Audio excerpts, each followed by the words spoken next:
Namaskar friends and welcome to this press briefing by the Health Ministry. To brief us more on the latest issues concerning COVID, we have with us Dr. V.K. Paulji from Niti Aayog, Health Secretary Shri Rajesh Bhushan ji, DG ICMR Dr. Balram Bhargav ji. My welcome to all. First there will be a presentation by Rajesh Bhushan ji, followed by remarks by Dr. Balram Bhargav. Then Dr. Paul will give his remarks. Then we shall take a few questions. It is requested that the questions may kindly be brief, so that we can accommodate some more.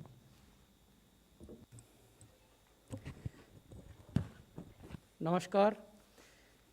हम आपको आज बताएंगे कि Covid की जो global स्थिति है वो क्या है, देश में जो स्थिति है कोविड और ओमिक्रॉन के वजह से उसके बारे में, और उसके बाद जो वैक्सीनेशन हो रहा है वो कहाँ तक पहुँचा है, और कुछ जानकारी आपको हम देंगे कि पिछली जो सर्ज हमने इस देश में देखी थी, सेकेंड वेव, और जो अभी हम सर्ज देख रहे हैं उसका जो तुलनात्मक अध्ययन हमने किया है उससे क्या तथ्य सामने आते हैं। तो अगर विश्व के स्तर पर देखें तो जैसा मैं पहले भी आपको बताता रहा हूँ, वर्तमान में हम चौथा सर्ज विश्व में देख रहे हैं, और अगर पिछले एक सप्ताह में देखें तो औसतन लगभग 29 लाख केस प्रतिदिन पिछले सप्ताह विश्व के स्तर पर आए।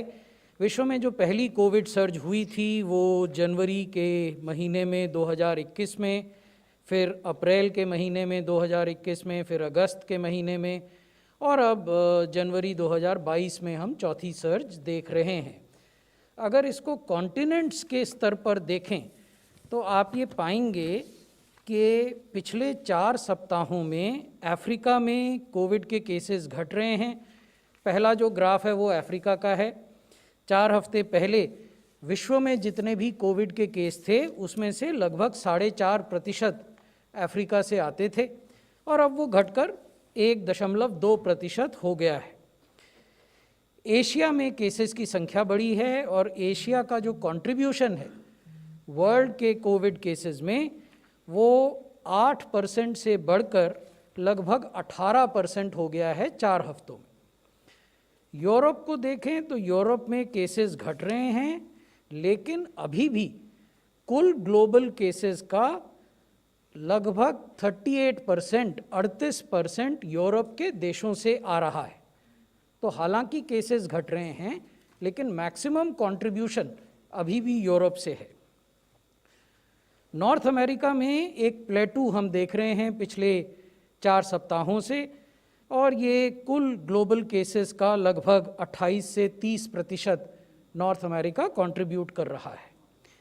ओशेनिया में कुछ वृद्धि हो रही है, और साउथ अमेरिका में भी कुछ वृद्धि देखी जा रही है। अब हम आपको भारत की स्थिति के बारे में बताना चाहेंगे।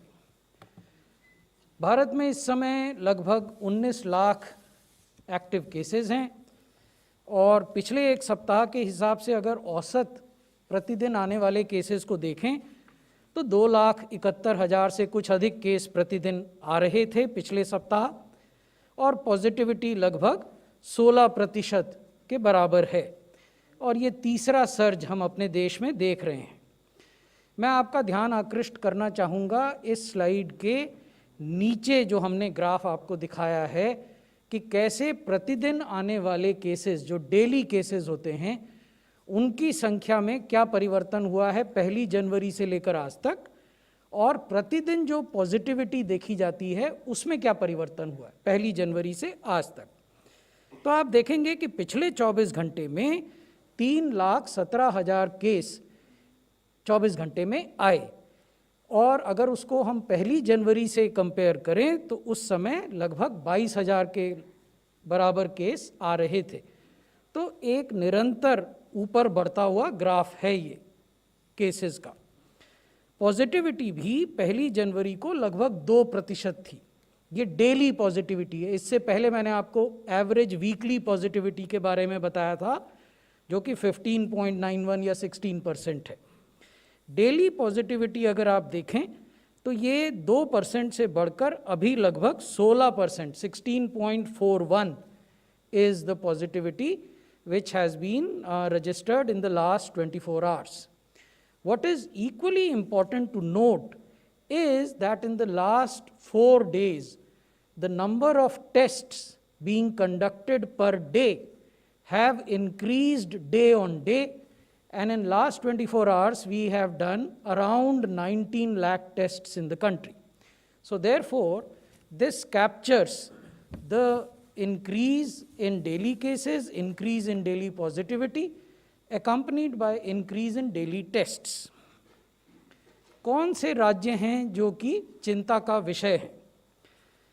महाराष्ट्र में जो वीकली पॉजिटिविटी है, जैसा हमने ऊपर दिखाया है, ये लगभग 2% से बढ़कर अब 22% हो गई है।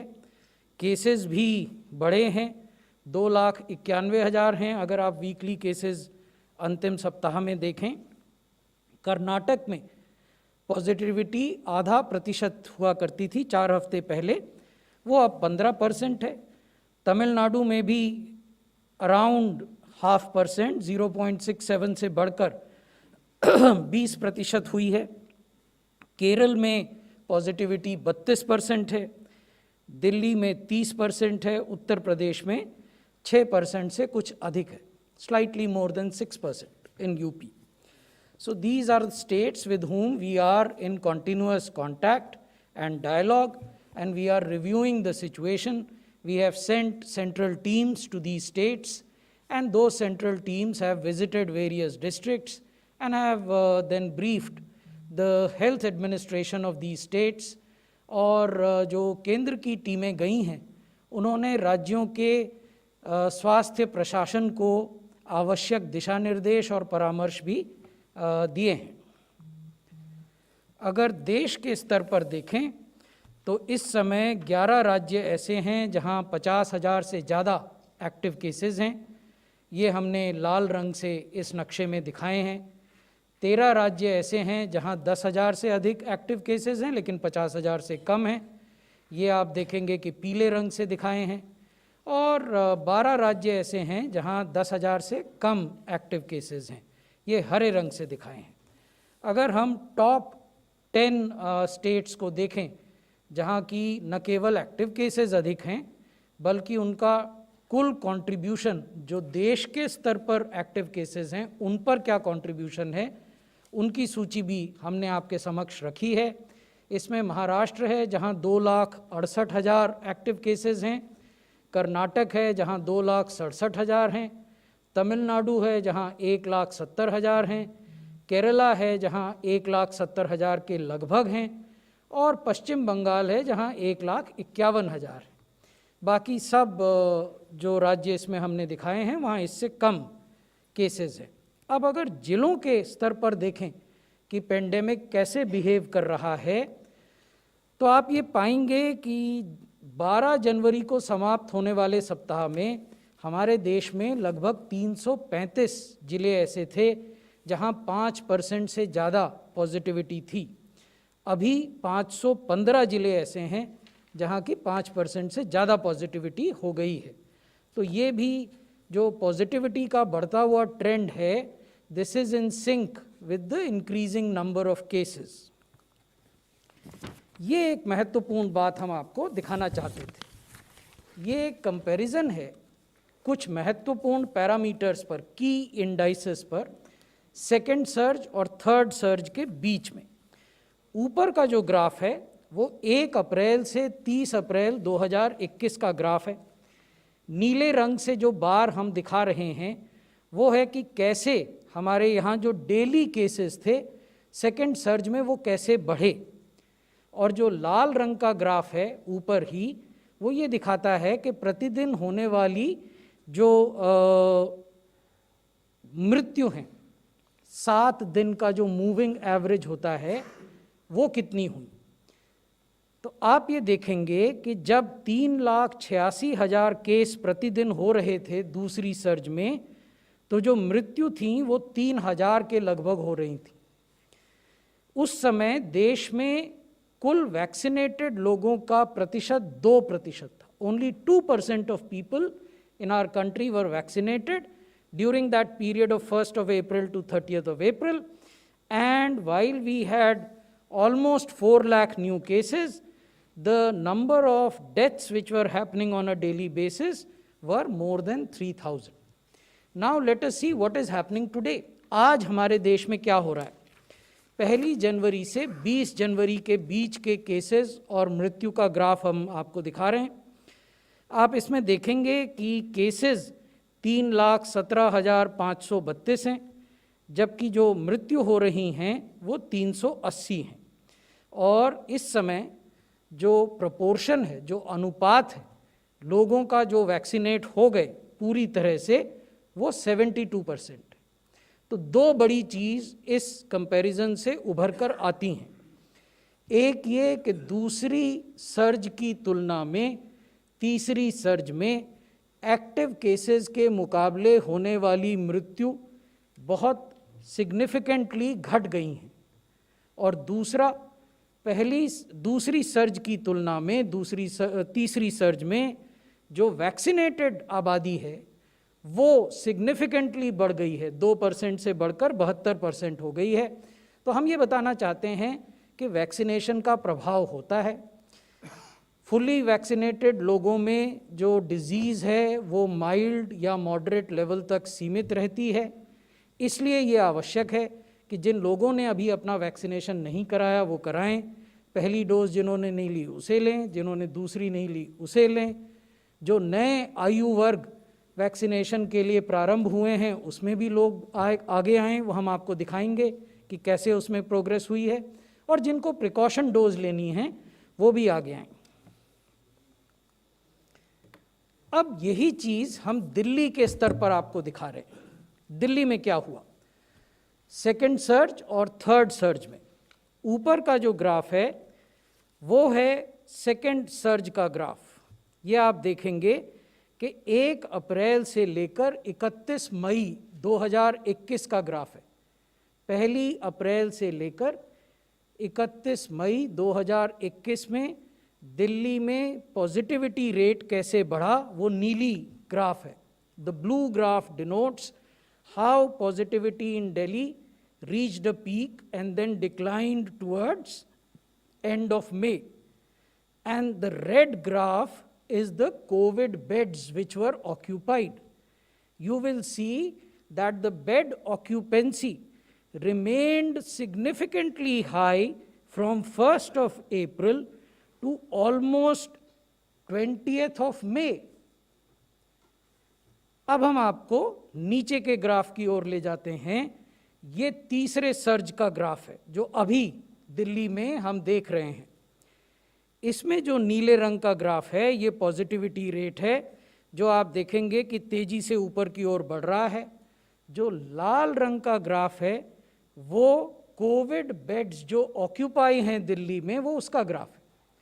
तो ये हमें क्या दिखाता है? ये हमें ये दिखाता है कि दूसरी सर्ज की तुलना में दिल्ली में तीसरी सर्ज के दौरान जो लोग अस्पतालों में भर्ती हो रहे हैं या जिनको अस्पताल में बेड की आवश्यकता पड़ रही है, उनका नंबर बहुत कम है, सिग्निफिकेंटली लोअर। कितना कम है वो हम आगे की स्लाइड में आपको दिखाएंगे। अब कुछ जानकारी हम आपको क्लिनिकल पैरामीटर्स के बारे में भी देना चाहेंगे। वर्तमान सर्ज में, करंट सर्ज जो अभी चल रही है दिल्ली में, हमने ये पाया कि जो एडल्ट पेशेंट्स हैं, 18 बरस से ऊपर वाले लोग जो अस्पताल में भर्ती हैं, उनमें 99% पेशेंट्स ऐसे हैं जिनके पास कॉमन सिम्टम्स हैं बुखार के। कुछ ऐसे भी हैं जिनको कपकपी आ रही है, विद और विदाउट रिगर, बुखार कपकपी के साथ या बिना कपकपी के साथ। खांसी है, कफ, इरिटेशन इन द थ्रोट, गले में खराश। यूजुअली 5वें दिन तक ये सिम्टम्स रिजॉल्व हो रहे हैं, they are settling down, they are resolving.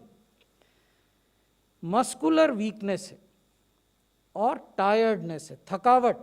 तो ये सिम्टम्स हैं जो हम इस सर्ज में दिल्ली में देख रहे हैं। हमारा मानना है पूरे देश में देख रहे हैं, लेकिन क्योंकि ये आंकड़े हमारे पास थे और हर दिन के थे तो इसलिए ये हम आपसे साझा कर रहे हैं। अब अगर बच्चों को देखें, पीडियाट्रिक पेशेंट्स, ऐसे बच्चे जो कि इस सर्ज में कोविड से प्रभावित हुए और दिल्ली के अस्पतालों में भर्ती हुए, वहाँ हमने देखा कि 11 से 18 बरस के लोगों में फीवर कॉमन सिम्टम है और अपर रेस्पिरेटरी ट्रैक्ट का इन्फेक्शन, यानी इन्फेक्शन लंग्स में या फेफड़ों में नहीं जा रहा है। इन बच्चों के केस में दिल्ली में हमने ये पाया। हमने ये भी पाया कि कोविड निमोनिया के केस, यानी जब इन्फेक्शन नीचे जाता है from upper respiratory tract to lower respiratory tract, तो कोविड निमोनिया के केस बढ़ते हैं, तो वो भी बहुत कम है। अब हम आपको बताना चाहेंगे दिल्ली में एक्टिव केसेस, पॉजिटिव केसेस और हॉस्पिटलाइजेशन की क्या स्थिति है। इस प्रकार का विश्लेषण हम प्रत्येक राज्य के लिए करते हैं। आने वाले दिनों में हम अन्य राज्यों की जानकारी भी आपको दिखाएंगे, लेकिन दिल्ली क्योंकि एक कॉस्मोपॉलिटन ज्योग्राफी है, देश की राजधानी है, दिल्ली में जो होता है उस पर सबकी नज़र और निगाह रहती है, इसलिए हम आपको दिखाना चाहते थे। इसमें 2 तरह के ग्राफ हैं। लाल रंग का ग्राफ एक्टिव केसेस का है और नीले रंग का जो ग्राफ है ये नए केसेस का है। नए केस मतलब प्रतिदिन जो केस आए। और एक हरे रंग का भी ग्राफ है जो बिल्कुल नीचे आप देख रहे हैं, almost like a straight line, सीधी रेखा के समान, वो हॉस्पिटलाइजेशन का ग्राफ। तो दिल्ली में जब प्रतिदिन 75,000, 78,000, 83,000 केसेस आते हैं, एक्टिव केसेस रहते हैं, तो जो डेली केस हैं वो 12,000, 11,000 या 13,000 आते हैं, जो नीचे ब्लू ग्राफ में हमने दिखाया है। इसके अनुपात में हॉस्पिटलाइजेशन का नंबर 9 जनवरी से लेकर 19 जनवरी तक के आंकड़े हम आपको दिखा रहे हैं। 1600 से लेकर 2600 तक रहा है, यानी the number of active cases is in the region of 75,000 to 78,000. However, out of these active cases, the number of cases which are hospitalized in Delhi is in the region of 2,500 to 2,600. So this is the information that we wanted to share with you. अब कुछ बात vaccination के बारे में। देश ने लगभग 160 crore doses administer करने का एक ऐतिहासिक माइलस्टोन पाया है। आज शाम तक ये पूरा हो जाएगा। अभी 159.67 करोड़ डोजेज एडमिनिस्टर हो गई हैं देश में। देश की जो एडल्ट पॉपुलेशन है उसके 94% को कम से कम 1 डोज लग गई है, 72% को दोनों डोज लग गई हैं। 52% जो हमारे यंग एडल्ट्स हैं, 15 साल से 18 साल के बच्चे, उनको भी 1 डोज लग गई है। This number is 3.84 crore. ये वो राज्य हैं जिन्होंने कि 18 साल से ऊपर की पॉपुलेशन में या तो पहली डोज का 100% कवरेज कर लिया है, 100%, या देश के एवरेज से अधिक कवरेज किया है। देश का एवरेज जैसा मैंने आपको बताया 94% है, और अनेक राज्य ऐसे हैं जिनके हमने नाम दिए हैं जिन्होंने उससे ज़्यादा कवरेज किया है। ये दूसरी डोज का कवरेज है। इसमें 21 राज्य ऐसे हैं जिन्होंने नेशनल एवरेज से अधिक सेकेंड डोज कवरेज किया है, और 4 राज्य ऐसे हैं जिन्होंने 100% कवरेज किया है। अब जो अंतिम तथ्य हम आपके सामने रखना चाहते हैं वो 15 से 18 बरस के बच्चों के वैक्सीनेशन के बारे में है, यंग एडल्ट्स के वैक्सीनेशन के बारे में। हमारे जो यंग एडल्ट्स हैं वो बढ़ चढ़कर आगे आए हैं और उन्होंने बहुत अच्छी परफॉर्मेंस अपने को वैक्सीनेट करने में दिखाई है। देश में 52% यंग एडल्ट्स को हमने वैक्सीनेट किया है पहली डोज से। 91% आंध्रा में हुए हैं, 83% हिमाचल प्रदेश में हुए हैं, 71% मध्य प्रदेश में, 70% अंडमान और निकोबार में, 68% दिल्ली में, 66% गुजरात में और 65% कर्नाटक में। तो आप देखेंगे कि बड़े राज्य, छोटे राज्य, संघ शासित क्षेत्र, जो हमारे द्वीप हैं, सब में बहुत ही जोश और खरोश से लोगों ने इस वैक्सीनेशन में भाग लिया है। आगे जाते हुए जैसा हमने अनुरोध किया, ये ज़रूरी है कि लोग वैक्सीनेशन का अपना शेड्यूल पूरा करें। जिनको प्रिकॉशन डोज लेनी है वो अवश्य समय पर लें।